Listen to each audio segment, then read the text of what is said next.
Coucou, je suis Ketsom, psychologue et aujourd'hui j'aimerais qu'on parle en fait de ce qu'on remarque beaucoup dans cette communauté noire, si on peut l'appeler ainsi, ce terme de loyauté en fait.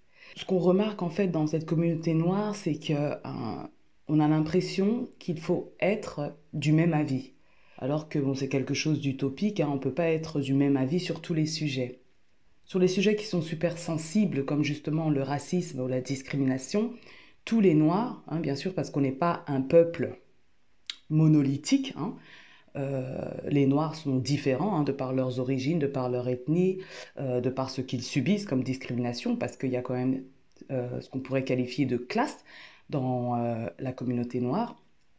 Et donc, ce qu'on remarque, c'est qu'il est difficile d'avoir sa propre opinion, surtout si notre opinion ne suit pas l'opinion de la masse. Et ce qu'on voit souvent se jouer, c'est ce qu'on appelle en psychologie le conflit de loyauté et voire le clivage de loyauté. Alors, qu'est-ce que j'entends par là? Déjà, ce que je vais faire, c'est définir un peu la loyauté. La loyauté, c'est une forme d'engagement, en fait, qui nous amène à faire passer les intérêts d'un groupe, les intérêts d'une personne, envers qui nous nous sentons redevables, avant ceux des autres. Donc, dans cette définition de loyauté, il y a ce sentiment de redevance. On se sent redevable envers quelqu'un parce qu'il nous aurait donné, accordé quelque chose, hein. Ça peut être son temps, de l'argent, une faveur, quelque chose en tout cas. Et donc, on a l'impression d'avoir une dette envers cette personne ou envers son groupe, ou envers le groupe. Et pour s'acquitter de cette dette, on peut soit rendre l'appareil, soit offrir notre aide quand cette personne, ce groupe, en aura besoin. Donc, il y a un peu cette qualification de réciprocité. Et donc, puisqu'on se sent redevable, on peut aussi s'acquitter de cette dette en prenant parti pour la personne ou pour le groupe si cette personne ou ce groupe est attaqué ou critiqué. Donc on retrouve cette forme de loyauté dans la famille, par exemple.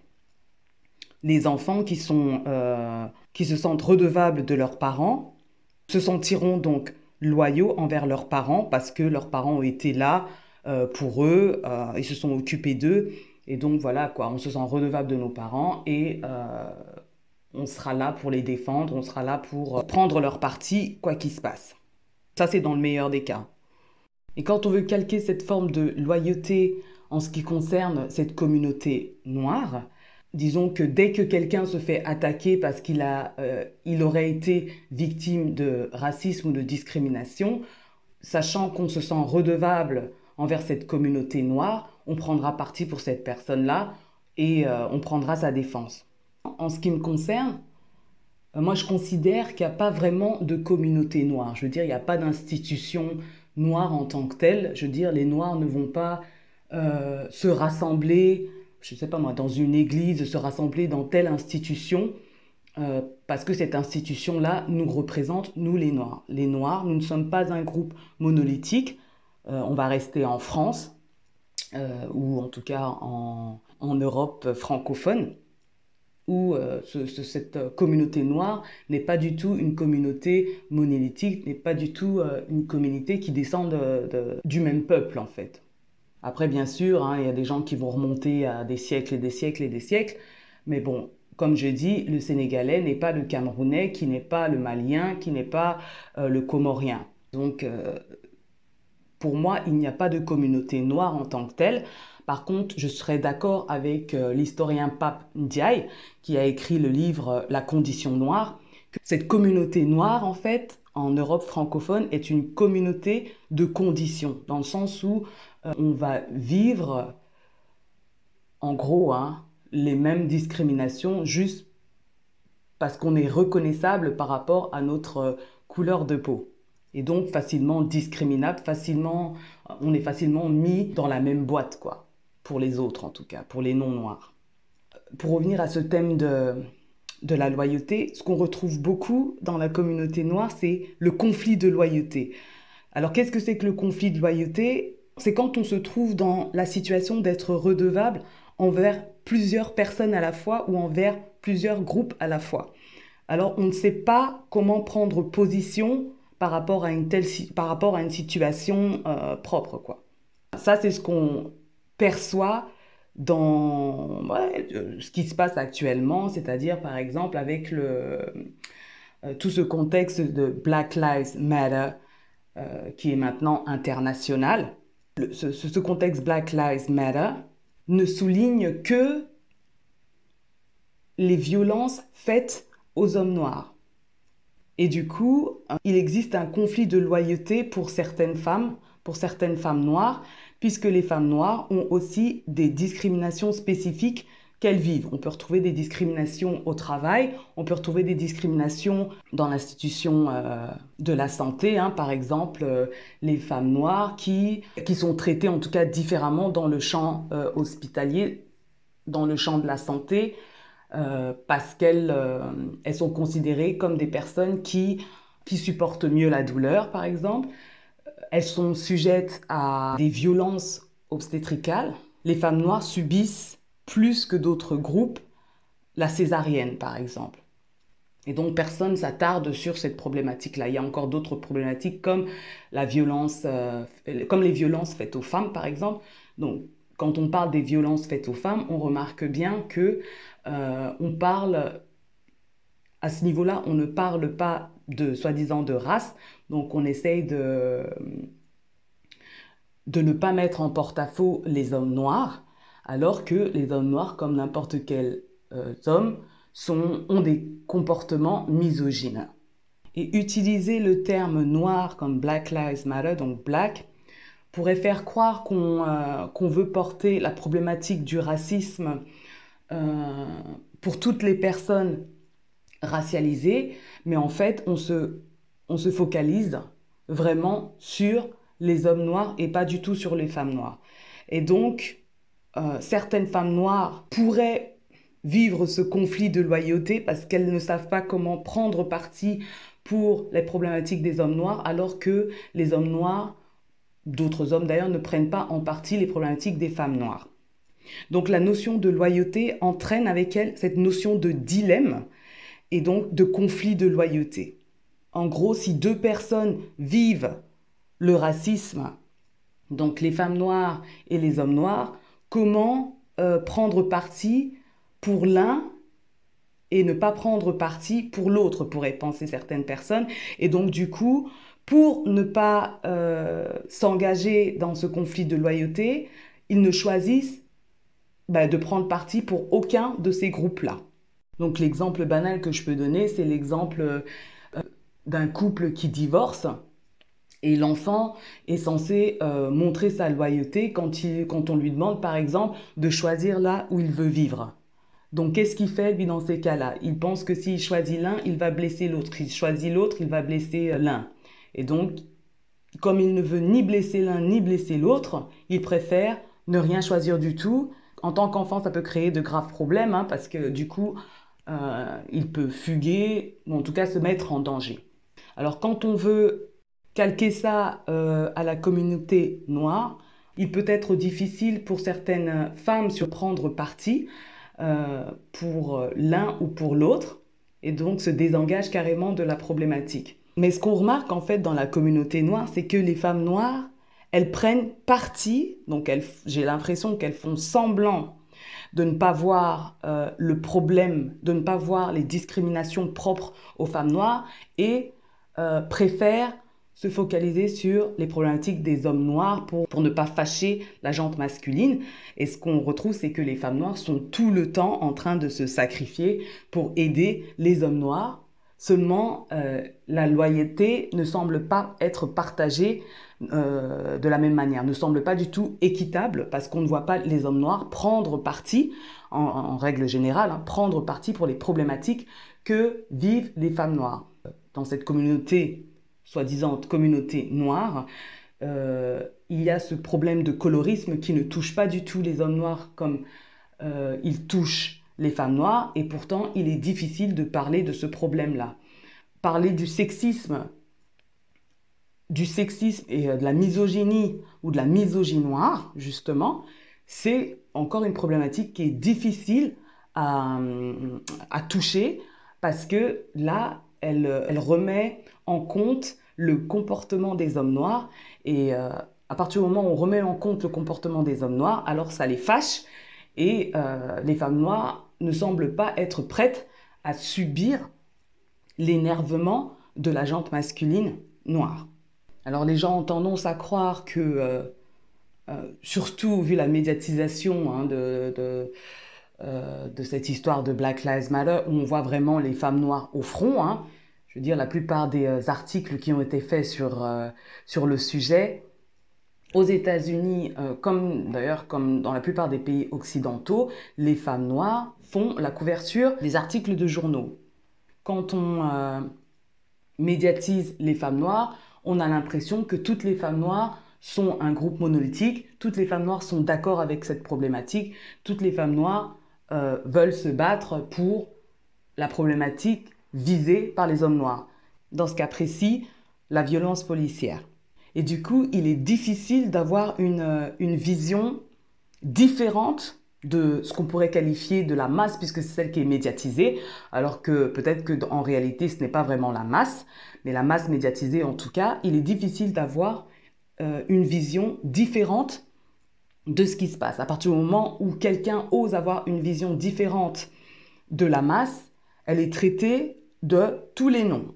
Tout d'un coup, on est des vendus, on est des gens qui se détestent, donc self-haters, on est des haters, donc qui n'aiment pas la race noire, qui ne s'aiment pas parce que nous sommes des personnes noires qui ne sommes pas d'accord avec la masse. Du coup, ça fait de nous des vendus, des nègres de maison. Donc, il est difficile d'avoir une voix dissidente, une voix différente que la voix qui est portée par la masse médiatique. Ça devient embêtant, si vous voulez, même dans cette histoire de racisme, en gros, parce que ce concept de noir, c'est quelque chose, si vous voulez, qui a été inventé par la suprématie blanche, si vous voulez. Et donc, croire que tous les hommes noirs, enfin, croire que toutes les personnes noires pensent pareil, c'est déjà déshumaniser les noirs. Et donc, les noirs aussi contribuent à la déshumanisation des personnes noires, quoi. Ils s'en rendent peut-être pas compte, mais ils contribuent à cela en croyant que nous sommes censés penser pareil, nous sommes censés voir les choses de la même manière. Justement, on en arrive à ce qu'on qualifie de clivage de loyauté. Alors, le clivage de loyauté, ce sont des situations plus rares dans lesquelles ceux qui attendent notre loyauté ne supportent pas que nous manifestions cette loyauté à d'autres gens. Et je dirais même que ne pas être d'accord avec la masse pensante, en tout cas la masse pensante médiatisée, c'est faire croire justement qu'on montre notre loyauté à d'autres personnes. Alors, je ne sais pas si vous avez entendu parler de cette femme camerounaise qui a eu, si vous voulez, ce qu'on appelle un coup de gueule et qui a fait un peu le tour des réseaux sociaux et qui a marqué donc sa vision des choses qui est complètement différente de la vision qui est portée médiatiquement. Vous êtes ici, vous faites dans le folklore des saltimbanques, des clowns. Vous venez nous faire des cinémas, que oui, Black Lives Matters, oh, force à tel, oh, la vie des Noirs compte. Et la vie des Noirs compte en France, et la vie de ceux que vous avez laissés en Afrique, ça compte pour du beurre? Ça compte pour du beurre? Ça ne fait même pas 3 semaines qu'au Maroc, on a un Camerounais a été poignardé par d'autres Camerounais. Je ne vous ai pas entendu marcher. Je ne vous ai pas entendu marcher. Ça fait même pas 2 semaines qu'on a retrouvé des jeunes filles tuées et violées dans des églises au Nigeria. Oh oh, je vous ai pas entendu marcher. Je vous ai pas entendu faire un scandale. Ou alors, la vie des Noirs compte en France, aux États-Unis, mais la vie de ceux que vous avez laissés en Afrique, ça ne compte pas. Vous venez revendiquer une identité africaine en Europe? Vous êtes cohérents là, vous vous entendez? Vous venez revendiquer une identité africaine parce que, soi-disant, vos ancêtres ont été déportés et tout. Vous voulez qu'on parle? Revenons sur l'histoire. Revenons sur l'histoire. Si vous estimez que vous êtes en droit de demander à la France des réparations par rapport à un quelconque esclavage, vente de noirs et je ne sais quoi. Vous faites quoi des pays arabes et musulmans? La traite négrière a duré 400 ans, tandis que la traite arabo-musulmane a duré 900 ans. Je ne vois pas les Noirs aller dans ces pays-là, aller scander là-bas, qui doivent aussi payer des réparations. Je ne vous entends pas. Je ne vous entends pas. Mais on vous voit, parce que la France est laïque, démocratique et tout, laxiste, vous vous permettez de venir organiser des manifestations pour perturber notre calme. On a déjà assez de problèmes comme ça, on sort d'une crise où le gouvernement doit rendre des comptes parce que la plupart des foyers ont perdu au moins la majorité de leurs revenus avec cette crise. Beaucoup de personnes se sont retrouvées au chômage. Beaucoup de personnes essayent de trouver le travail actuellement. Oui, on est nombreux à essayer de retrouver le travail. Moi, je suis en France et je ne me sens pas oppressée à cause de ma couleur de peau. J'ai travaillé dans des entreprises que si ces entreprises étaient dans mon pays, je n'aurais jamais mis les pieds là-bas. Je dis bien jamais. Je suis rentrée dans des entreprises. J'ai discuté avec des hommes, des présidents, des hommes d'affaires qu'en temps normal, dans mon pays, ces entreprises existeraient là-bas. Je ne pourrais pas mettre mes pieds là-bas. Pour la simple et unique raison que je viens d'une famille modeste. Personne qui allait plaider pour moi pour me trouver le travail dans ces endroits-là. Je dis bien personne. Vous savez très bien que les pays d'où vous venez, ce n'est pas tout le monde qui a accès à un certain nombre de postes. Il faudrait que votre parent ou votre X ou Y soit quelqu'un quelque part pour que vous ayez accès à un certain nombre de postes. Vous arrivez en France, vous arrivez dans un pays où même la caissière, même la femme de ménage qui travaille à un minimum de 1200 € par mois. Je ne dis pas que c'est 1 million, mais par rapport à d'où vous venez, où le SMIC c'est 50 €, vous devriez la fermer avant de la ramener. Sincèrement, vous devriez la fermer. Vous venez crier à l'identité. Oh, attends, c'est quoi votre troisième refrain? Vous avez l'habitude de dire là? La France doit payer les réparations de la colonisation, de l'esclavage, je ne sais pas quoi là. Qui a vendu les esclaves aux Blancs? Aujourd'hui, en Afrique, dans nos villages, on a encore le concept de chef de village, de roi de village. Aujourd'hui, en 2020, à l'heure actuelle, au 21e siècle, il y a encore des villages en Afrique où pour s'adresser au chef, on se met à genoux. On tape le pied par terre et la main sur le genou. On courbe les chines.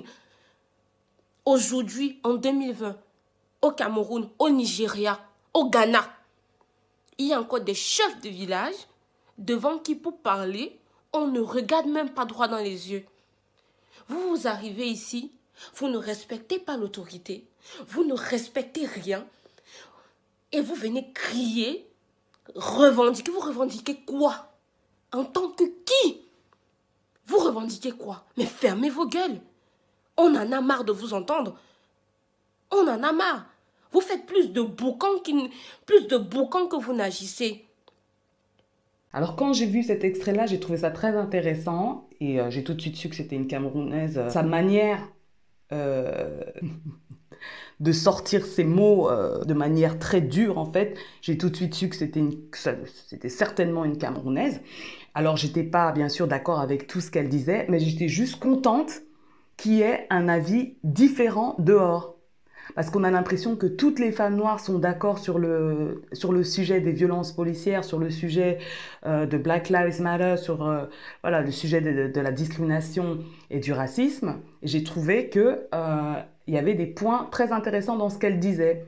Là, j'ai ressenti ce qu'on appelle le conflit de loyauté, c'est-à-dire qu'il est difficile de publiquement marquer son accord ou marquer son désaccord d'ailleurs par rapport à la masse noire, si vous voulez, par rapport à la masse noire médiatisée, parce que on a l'impression justement qu'elle marquait en fait sa loyauté envers les autres, c'est-à-dire donc pas envers les noirs mais envers les autres.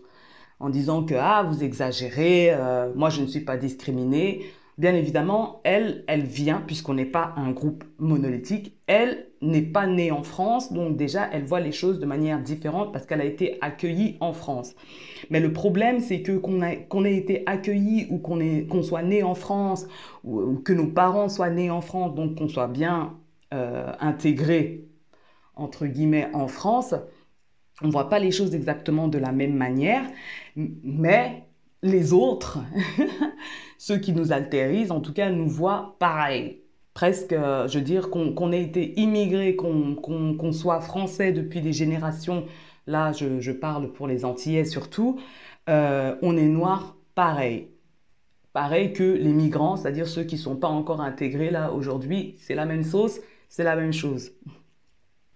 Il est rendu difficile pour des Noirs de soutenir la parole de cette femme-là parce qu'on a l'impression, et c'est souvent le cas d'ailleurs, et ça a été le cas, que les personnes non noires, surtout les blancs, vont coopter en gros ce que la femme a dit et vont l'utiliser contre nous. Donc là, se joue ce conflit de loyauté. Mais se joue aussi ce clivage de loyauté où les gens vont croire que cette femme-là, c'est une sell-out, une vendue, c'est une hater, c'est une négresse de maison, ou que sais-je encore, parce qu'elle a osé prendre position et être en opposition avec la masse noire médiatisée. Parce que le clivage de loyauté exige de nous une loyauté absolue, sinon on est qualifié de traître. Donc tout de suite, les autres se sentent trahis. Lorsque tu critiques quelqu'un ou que tu critiques un mouvement dans la communauté noire, ou même si tu ne suis pas la foule dans ta réflexion, tout de suite, les noms d'oiseaux qui volent, quoi. Et ça, c'est dommage parce que la réflexion ne peut pas être développée, ne peut pas aller plus loin parce qu'on silencie, on décide de silencier la parole qui n'est pas la même que la masse médiatisée. Enfin, il me paraît très important de parler de ce thème de conflit de loyauté et de clivage de loyauté parce que c'est quelque chose qui met la population noire la plus vulnérable en danger. Parce qu'il y a des femmes noires, par exemple, qui sont susceptibles, en tout cas qui peuvent avoir peur d'aller porter plainte, par exemple, contre leur conjoint à cause des violences policières. Donc, elle a l'impression qu'elle doit protéger ce conjoint qui est violent envers elle, donc à ses dépens.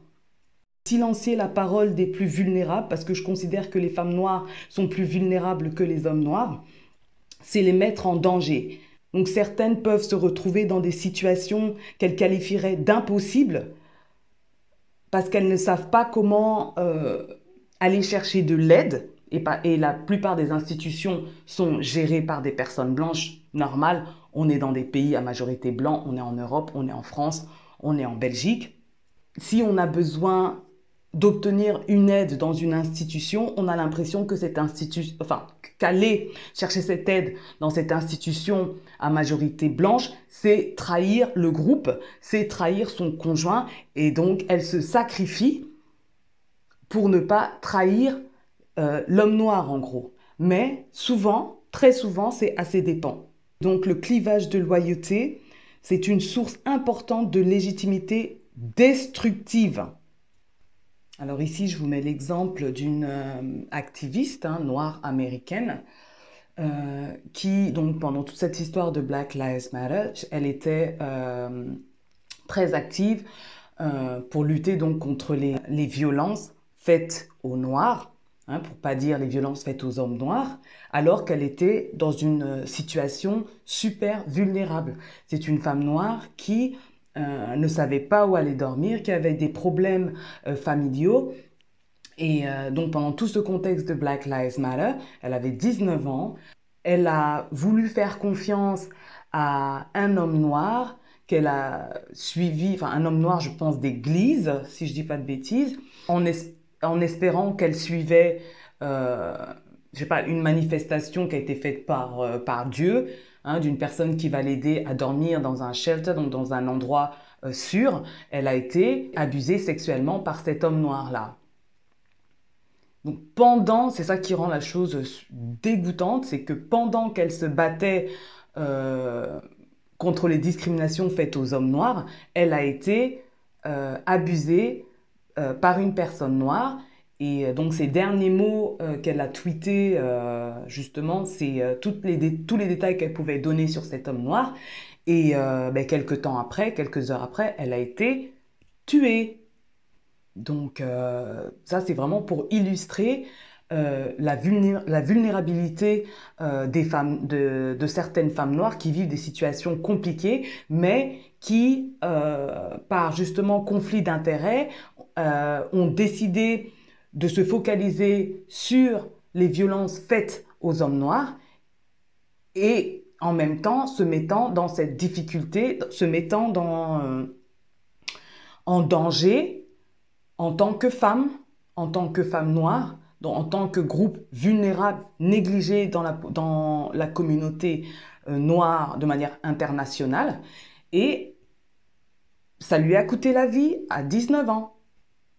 À 19 ans, dans des conditions difficiles de sa vie personnelle, elle luttait contre les difficultés, contre les discriminations faites aux hommes noirs au lieu de se focaliser sur sa propre vulnérabilité. Cette jeune fille a été tuée, elle a été victime de violences sexuelles par un homme noir, elle a été tuée par un homme noir. Moi, j'ai décidé de donner ma loyauté aux femmes noires, généralement, parce que bien sûr, il y a des femmes noires, elles ne réalisent même pas le danger dans lequel elles mettent d'autres femmes noires dans leur façon de faire.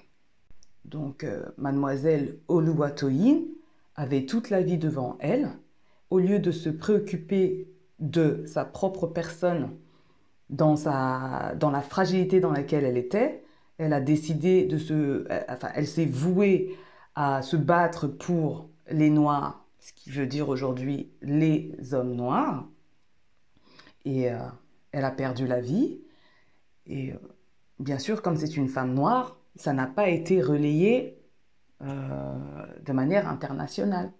George Floyd est décédé, on en a entendu partout dans le monde, mais Oluwatoyin est décédée, a été tuée par un homme noir. Je n'ai pas vu cette information diffusée dans les réseaux sociaux de manière internationale. Donc ça dit quelque chose sur les femmes noires de manière internationale, qui se focalisent sur les hommes noirs, mais pas sur la représentation de son propre groupe vulnérable. Et j'ai un problème avec ça. Et donc, on doit arrêter, nous, dans la personne qui constitue cette communauté de conditions noires, on doit arrêter de fustiger, d'insulter les personnes qui ne réfléchissent pas comme la masse médiatisée. Ce genre de comportement rend le déploiement, si vous voulez, des idées, le déploiement des arguments difficile pour certaines personnes qui ont peur justement d'être insultées, d'être vues comme des traîtres. Et donc, il y a beaucoup de gens qui, à cause de ce clivage de loyauté et de ce conflit de loyauté qu'ils vivent en eux, n'osent pas prendre la parole.